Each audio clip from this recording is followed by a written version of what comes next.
ನಾವು ಬಾಗಿಲಿಗೆ ರಂಗೋಲಿ ಹಾಕಿರ್ತೀವಿ. ಕೆಲವೊಬ್ರು ಬಣ್ಣ ಹಚ್ಚಿರ್ತಾರೆ, ಕೆಲವೊಬ್ರು ಹಾಗೆ ಬಿಟ್ಟಿರ್ತಾರೆ. ಎಳೆ ರಂಗೋಲಿ, ಚುಕ್ಕಿ ರಂಗೋಲಿ, ಈ ರೀತಿ ನಾನಾ ರೀತಿ ರಂಗೋಲಿಗಳನ್ನ ಹಾಕಿರ್ತೀವಿ. ಎಲ್ಲರ ಮನೆ ಬಾಗಿಲು ಮುಂದೆ ರಂಗೋಲಿ ಹಾಕಿರ್ತೀವಿ. ಯಾಕೆ ಹಾಕಬೇಕು ಮತ್ತು ಯಾಕೋಸ್ಕರ ಹಾಕಿದ್ಮೇಲೆ ಏನು ಪ್ರಯೋಜನ ಆಗುತ್ತೆ ಅಂತ ಈ ವಿಡಿಯೋದಲ್ಲಿ ತಿಳಿಸ್ಕೊಡ್ತೀನಿ. ಅದಕ್ಕೂ ಮುಂಚೆ ಯಾರು ನನ್ನ ಚಾನಲ್ನ ಸಬ್ಸ್ಕ್ರೈಬ್ ಮಾಡದೆ ನೋಡ್ತಾ ಇದ್ದೀರಾ ಅವರು ಸಬ್ಸ್ಕ್ರೈಬ್ ಮಾಡ್ಕೊಳ್ಳಿ. ಹಾಗೆ ವಿಡಿಯೋಗೆ ಒಂದು ಲೈಕ್ ಮಾಡಿ. ಹಾಗೆ ಈ ವಿಡಿಯೋನ ಸ್ಕಿಪ್ ಮಾಡದೆ ನೋಡಿ, ಆವಾಗ ಪೂರ್ತಿ ಇನ್ಫಾರ್ಮೇಷನ್ ಸಿಗುತ್ತೆ. ಎಲ್ಲರೂ ಮನೆ ಮುಂದೆ ರಂಗೋಲಿ ಬೆಳಿಗ್ಗೆನೇ ಎದ್ದು ಸೂರ್ಯ ಉದಯ ಆಗೋಕ್ಕೂ ಮುಂಚೆನೇ ರಂಗೋಲಿ ಬಾಗಿಲು ತೊಳೆದು ಕಸ ಗುಡಿಸಿ ಬಾಗಿಲಿಗೆ ನೀರು ಹಾಕಿ ಸಗಣಿ ನೀರು ಹಾಕ್ತಿದ್ರು. ಈಗ ಸಗಣಿ ನೀರು ಹಾಕಲ್ಲ, ಹಾಗೆ ನೀರು ಹಾಕಿ ರಂಗೋಲಿ ಬಿಡ್ತಾರೆ. ಹಳ್ಳಿಗಳ ಕಡೆ ಮೊದಲು ಸಗಣಿ ಎಲ್ಲ ಹಾಕಿ ರಂಗೋಲಿ ಬಿಡ್ತಿದ್ರು. ಯಾಕೆ ಸಗಣಿ ಹಾಕ್ತಿದ್ರು ಅಂದರೆ, ಈಗ ನಾವು ಏನು ಹೇಳ್ತೀವಿ ವೈರಸ್ಸು ಅದು ಇದು ಅಂತ, ಕ್ರಿಮಿಗಳು ಅಂತ, ಅವೆಲ್ಲ ಈ ಮನೆ ಒಳಗಡೆ ಬರಬಾರ್ದು ಅಂತ ಮನೆ ಬಾಗಿಲಲ್ಲೇ ಸಗಣಿ ನೀರು ಹಾಕೋದ್ರಿಂದ ಯಾವುದೇ ರೀತಿ ಕೀಟಾಣುಗಳು ಮನೆ ಒಳಗಡೆ ಬರಲ್ಲ ಅಂತ ಸಗಣಿ ನೀರು ಹಾಕ್ತಿದ್ರು. ಇನ್ನು ರಂಗೋಲಿ ಏನಕ್ಕೆ ಹಾಕ್ತೀವಿ ಅಂದರೆ, ಆಗ ರಂಗೋಲಿನ ಅಕ್ಕಿ ಹಿಟ್ಟಲ್ಲಿ ಹಾಕ್ತಿದ್ರು. ಅಕ್ಕಿ ಹಿಟ್ಟು ಸೂಕ್ಷ್ಮಾಣು ಜೀವಿ ಏನಿರುತ್ತೆ ಭೂಮಿ ಮೇಲೆ, ಅದು ತಿನ್ನೋದಕ್ಕೆ ಅದಕ್ಕೆ ಆಹಾರವಾಗಿತ್ತು ಅಕ್ಕಿ ಹಿಟ್ಟು. ಅಲ್ಲಿ ಹಾಕೋದ್ರಿಂದ ಅದು ತಿಂದೋದು ಜೀವನನ ಸಾಗಿಸ್ತಿತ್ತು. ಸಣ್ಣ ಪುಟ್ಟ ಕ್ರಿಮಿಕೀಟಗಳು ಬದುಕೋದಕ್ಕೋಸ್ಕರ ರಂಗೋಲಿನ ಹಾಕ್ತಿದ್ರು. ಇನ್ನು ರಂಗೋಲಿನ ಇನ್ನೊಂದು ಕಾರಣ ಏನಕ್ಕೆ ಹಾಕ್ತೀವಿ ಅಂದರೆ, ಬೆಳಿಗ್ಗಿನ ಸಮಯ ಮತ್ತು ಸಂಜೆ ಸಮಯ ದೇವರುಗಳ ಸಂಚಾರ ಆಗ್ತಾ ಇರುತ್ತೆ ಅಂತ ಹೇಳ್ತೀವಿ. ಯಾರ ಮನೆ ಬಾಗಿಲು ಮುಂದೆ ರಂಗೋಲಿ ಹಾಕಿರಲ್ಲ ಅವ್ರ ಮನೇಲಿ ಸೂತ್ಕ ಇದೆ ಅಂತ. ಯಾವುದಾದ್ರೂ ಸೂತ್ಕ ಇದ್ದಾಗ ನಾವು ರಂಗೋಲಿನ ಹಾಕಲ್ಲ, ಅಥವಾ ಯಾರು ಪಿತೃಪೂಜೆಗಳನ್ನ ಮಾಡ್ತಿದ್ದಾಗ ರಂಗೋಲಿಗಳನ್ನ ಹಾಕಲ್ಲ. ಅವಾಗ ಏನು ಅನ್ಕೋತಾರೆ, ರಂಗೋಲಿ ಹಾಕಿಲ್ಲ ಅಂದರೆ ಇವರು ಪಿತೃಪೂಜೆ ಮಾಡ್ತಾ ಇದ್ದಾರೆ, ಇವ್ರ ಮನೇಲಿ ಸೂತ್ಕ ಇದೆ ಅಂತ ಅವ್ರ ಮನೆಗೆ ಬರ್ತೇನೆ ಹಾಗೆ ಹೋಗ್ತಾರೆ. ನಾವು ರಂಗೋಲಿನ ಎಷ್ಟು ಚೆನ್ನಾಗಿ ಹಾಕ್ತೀವಿ ಅಷ್ಟು ತುಂಬ ಮನೆಗೆ ಒಳ್ಳೆಯದು. ಕೆಲವೊಬ್ರು ಏನೋ ಒಂದು ರಂಗೋಲಿ ಕಾಟಾಚಾರಕ್ಕೆ ಅಂತ ಏನೋ ಒಂದು ಎಳೆ ಬಿಟ್ಬಿಟ್ಟು ಹೊಟ್ಟೋಗ್ಬಿಡ್ತಾರೆ. ಆ ರೀತಿ ಬಿಡಬಾರ್ದು.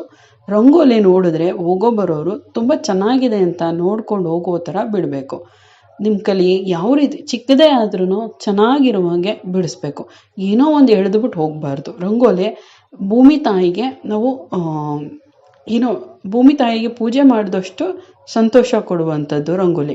ಭೂಮಿ ತಾಯಿ ನಮ್ಮ ಎಲ್ಲದಕ್ಕೂ ಮೀರಿದ ದೇವತೆ, ನಮ್ಮನ್ನೆಲ್ಲ ಹೊತ್ತಿರೋ ದೇವತೆ. ಆ ತಾಯಿಯಿಂದ ಆಶೀರ್ವಾದ ಸಿಗೋಕ್ಕೋಸ್ಕರ ಆ ತಾಯಿಗೆ ಪೂಜೆ ಮಾಡ್ದಂಗೆ ರಂಗೋಲಿ ಹಾಕೋದು. ಹಾಗಾಗಿ ರಂಗೋಲಿನ ಯಾವತ್ತೂ ಹಾಗೆ ಹೀಗೆ ಹಾಕಬಾರ್ದು. ಚೆನ್ನಾಗಿರೋ ರಂಗೋಲಿಗಳನ್ನೇ ಬಿಡಬೇಕು.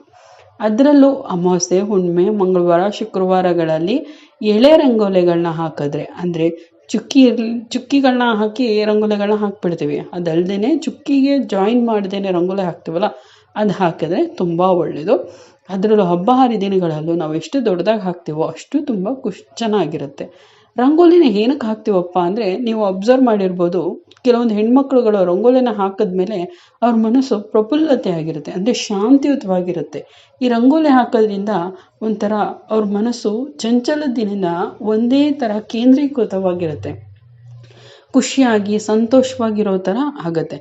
ಮತ್ತು ನೀವು ಮನೆಗೆ ಬರಬೇಕಾದ್ರೆ ಯಾರ ಮನೆ ಬಾಗಿಲಲ್ಲಿ ತುಂಬ ಚೆನ್ನಾಗಿರೋ ರಂಗೋಲಿ ಬಿಟ್ಟಿರ್ತಾರೋ ಆ ರಂಗೋಲಿ ನೋಡಿದ ತಕ್ಷಣ ನಿಮ್ಮ ಮನಸ್ಸು ಒಂದು ತಕ್ಷಣ ಖುಷಿಯಾದ ಭಾವನೆ ಇರುತ್ತೆ. ನಿಮ್ಮ ಮನಸ್ಸಲ್ಲಿ ಯಾವುದೇ ರೀತಿ ಭಾವನೆಗಳಿರ್ಬೋದು, ಯಾರ ಮೇಲೋ ಕೋಪ ಮಾಡ್ಕೊಂಡು ಹೋಗ್ತಾ ಇರ್ಬೋದು, ಬೇಜಾರಾಗಿರ್ಬೋದು, ಖುಷಿಯಾಗಿರ್ಬೋದು, ನಿಮ್ದು ಯಾವುದೇ ರೀತಿ ಮನಸ್ಥಿತಿ ಇದ್ದರೂ ಯಾರ್ದಾರು ಮನೆ ಮುಂದೆ ಚೆನ್ನಾಗಿರೋ ರಂಗೋಲಿ ನೋಡಿದ ತಕ್ಷಣ ನಿಮಗೆ ಒಂದು ಕ್ಷಣ ಆ ಮನಸ್ಥಿತಿ ಎಲ್ಲ ಹೋಗಿ ಖುಷಿಯಿಂದ ಇರ್ತೀರ.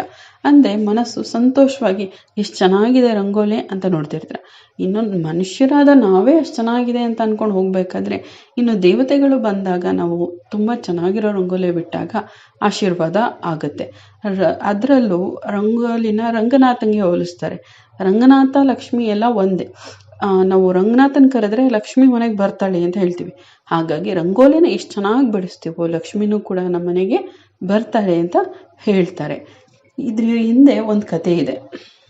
ನಾವು ಏನಕ್ಕೆ ರಂಗೋಲಿ ಬಿಡಿಸ್ಬೇಕು, ರಂಗೋಲಿ ಯಾಕೆ ಬಿಡಿಸ್ಬೇಕು, ಅದರಿಂದ ಒಳ್ಳೇದಾಗತ್ತೆ ಅಂತ ಯಾಕೆ ನಂಬ್ತಾರೆ ಅಂತ ಅದ್ರ ಹಿಂದೆ ಒಂದು ಕತೆ ಇದೆ. ಅದನ್ನು ಹೇಳ್ತೀನಿ ಬನ್ನಿ. ಅನೇಕ ಯುಗಗಳ ಹಿಂದೆ ರಾಜಗುರು ಇದ್ದರು. ಅವ್ರಿಗೆ ಒಬ್ಬನೇ ಮಗ ಇದ್ದದ್ದು. ಪ್ರೀತಿ ಮಗ ಕಾಯಿಲೆಯಿಂದ ಸಾವನ್ನಪ್ಪಿಡ್ತಾನೆ. ಆವಾಗ ಗುರುಗಳು ದುಃಖದಲ್ಲಿ ಇರ್ತಾರೆ. ಆಗ ಏನು ಮಾಡ್ತಾರೆ, ಅವ್ರ ಗುರುಗಳ ಮಗ ಸತ್ತೋದಾಗ ಏನು ಮಾಡ್ತಾರೆ, ಅವ್ರಿಗೆ ತುಂಬ ಬೇಜಾರಾಗತ್ತೆ, ತುಂಬ ದುಃಖ ಆಗುತ್ತೆ, ತಡಿಯೋಕ್ಕಾಗ್ತಾ ಇರಲ್ಲ. ಅವಾಗ ಏನು ಮಾಡ್ತಾರೆ, ಅವರು ಬ್ರಹ್ಮದೇವನನ್ನು ಕುರಿತು ತಪಸ್ಸು ಮಾಡ್ತಾರೆ. ಆವಾಗ ತಪಸ್ ಮಾಡಿದ್ಮೇಲೆ ಬ್ರಹ್ಮದೇವ ಬಂದು ಏನು ವರ ಬೇಕು ಅಂತ ಕೇಳಿದಾಗ, ನನಗೆ ಏನು ವರ ಕೊಟ್ಟು ಏನು ಪ್ರಯೋಜನ, ಮಗನನ್ನೇ ಕಿತ್ಕೊಂಡ್ಮೇಲೆ ನನಗೆ ಮಗನ ಕರುಣಿಸು ಅಂತ ಕೇಳ್ತಾರೆ.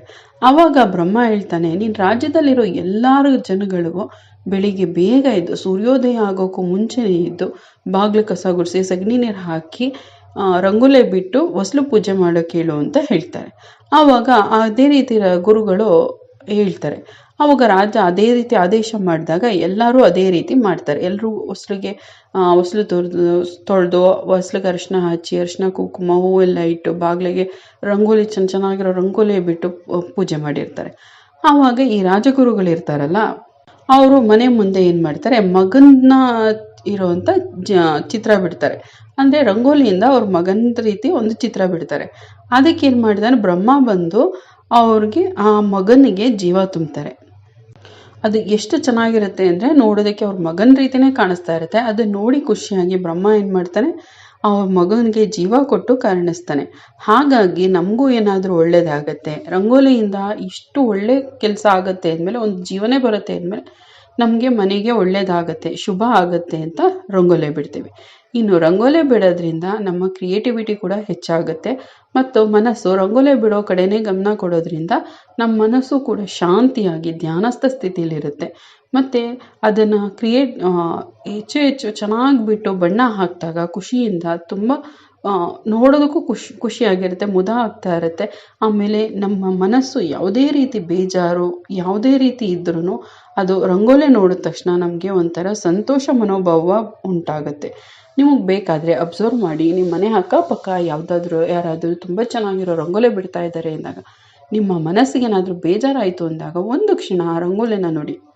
ಆ ರಂಗೋಲಿ ನೋಡಿದ ತಕ್ಷಣ ನಿಮ್ಮ ಮನಸ್ಸು ಒಂದು ಕ್ಷಣ ಆ ರಂಗೋಲಿ ಮೇಲೆ ನಿಟ್ಟಿರುತ್ತೆ. ಆ ನಂತರ ನಿಮಗೆ ಅಲ್ಲಿರೋ ಮನಸ್ಸಲ್ಲಿರೋ ಕೋಪ ತಾಪ ಎಲ್ಲ ಸ್ವಲ್ಪ ಕಮ್ಮಿಯಾಗಿ ನಿಮ್ಮ ಮನಸ್ಸು ಸ್ವಲ್ಪ ಶಾಂತವಾಗಿರುತ್ತೆ. ಅಟ್ಲೀಸ್ಟ್ ಪೂರ್ತಿ ಶಾಂತವಾಗಿಲ್ಲದೆ ಹೋದರೂ ಸ್ವಲ್ಪನಾರು ಶಾಂತವಾಗಿರುತ್ತೆ. ಆ ರಂಗೋಲಿ ನೋಡ್ತಾ ನಮ್ಮ ಮನಸ್ಸು ಒಂದು ಕಾಮ್ ಮೈಂಡಿಗೆ ಬರುತ್ತೆ. ಹಾಗಾಗಿ ರಂಗೋಲಿನ ಎಲ್ಲರೂ ಹಾಕಬೇಕು ಅಂತ ಹೇಳೋದು. ಆಮೇಲೆ ರಂಗೋಲಿನ ಯಾವಾಗಂದರೆ ಆವಾಗ ಹಾಕೋದಲ್ಲ, ಬೆಳಿಗ್ಗೆ ಸೂರ್ಯ ಉದಯ ಆಗೋಕ್ಕೂ ಮುಂಚೆನೇ ರಂಗೋಲಿ ಹಾಕಬೇಕು. ಸೂರ್ಯ ಉದಯ ಆಗಬೇಕಾದ್ರೆ ಆ ಸೂರ್ಯನ ಬೆಳಕು ರಂಗೋಲಿ ಮೇಲೆ ಬಿದ್ದರೆ ನಮಗೆ ಸೂರ್ಯನ ಆಶೀರ್ವಾದ ಮತ್ತು ದೇವತೆಗಳು ಮುಂಜಾನೆ ಏನು ಬಂದು ಹೋಗ್ತಾ ಇರ್ತಾರಲ್ಲ, ಮುಂಜಾನೆ ಮತ್ತು ಮುಸ್ಸಂಜೆಲಿ ದೇವತೆಗಳ ಸಂಚಾರ ಆಗುತ್ತೆ ಅಂತ ಹೇಳ್ತಾರೆ. ಆ ಟೈಮಲ್ಲಿ ನಮಗೆ ದೇವರುಗಳ ಆಶೀರ್ವಾದ ಆಗುತ್ತೆ ಅಂತ ಹೇಳ್ತಾರೆ. ಹಾಗಾಗಿ ಇನ್ನು ಮುಂದೆ ಯಾರು ರಂಗೋಲಿ ಬಿಡೋದಕ್ಕೆ ಇಷ್ಟಪಡದೇ ಇರೋರು ಅವರು ಬೇಕಾದರೆ ನೀವು ಮನಸ್ಸು ಮಾಡಿ ರಂಗೋಲಿ ಬಿಡಿ. 1-2 ದಿನ ರಂಗೋಲಿ ಬಿಟ್ಟರೆ, ರಂಗೋಲಿ ಬಿಟ್ಟಾಗ ನಿಮ್ಮ ಮನಸ್ಸಲ್ಲಿ ಆಗೋ ಭಾವನೆಗಳ ಬದಲಾವಣೆನೇ ನಿಮಗೆ ಅರ್ಥ ಆಗುತ್ತೆ. ನಿಮ್ಮ ಅನಿಸಿಕೆ ಏನು ಅಂತ ಈ ವಿಡಿಯೋದಲ್ಲಿ ಕಮೆಂಟ್ ಮುಖಾಂತರ ತಿಳಿಸಿ. ರಂಗೋಲಿ ಬಿಡೋರು, ರಂಗೋಲಿ ಇಷ್ಟವಾಗಿ ಬಿಡೋರು ನೋಡಿ, ಅದರಲ್ಲೂ ನೀವು ದಿನ ಬೇರೆ ಬೇರೆ ರೀತಿ ರಂಗೋಲಿ ಬಿಡೋಕ್ಕೆ ಮನಸ್ಸು ಮಾಡಿದಾಗ, ನಿಮ್ಮ ರಂಗೋಲಿ ಬಿಡೋ ಅದ್ರ ಮೇಲೆ ಕಾನ್ಸಂಟ್ರೇಟ್ ಮಾಡಿದಾಗ ನಿಮ್ಮ ಮನಸ್ಸು ಎಷ್ಟು ರೀತಿ ಬದಲಾವಣೆ ಆಗುತ್ತೆ ಅಂತ ನೀವೇ ಅನುಭವಿಸಿ ಮತ್ತು ಅದನ್ನು ಕಮೆಂಟ್ ಮುಖಾಂತರ ತಿಳಿಸಿ. ನಾನು ಈ ವಿಡಿಯೋ ಇಷ್ಟ ಆಗಿದೆ ಅಂತ ಭಾವಿಸ್ತೀನಿ. ನಿಮಗೂ ಏನು ಅನ್ನಿಸ್ತು ಅಂತ ದಯವಿಟ್ಟು ಕಮೆಂಟ್ ಮುಖಾಂತರ ತಿಳಿಸಿ.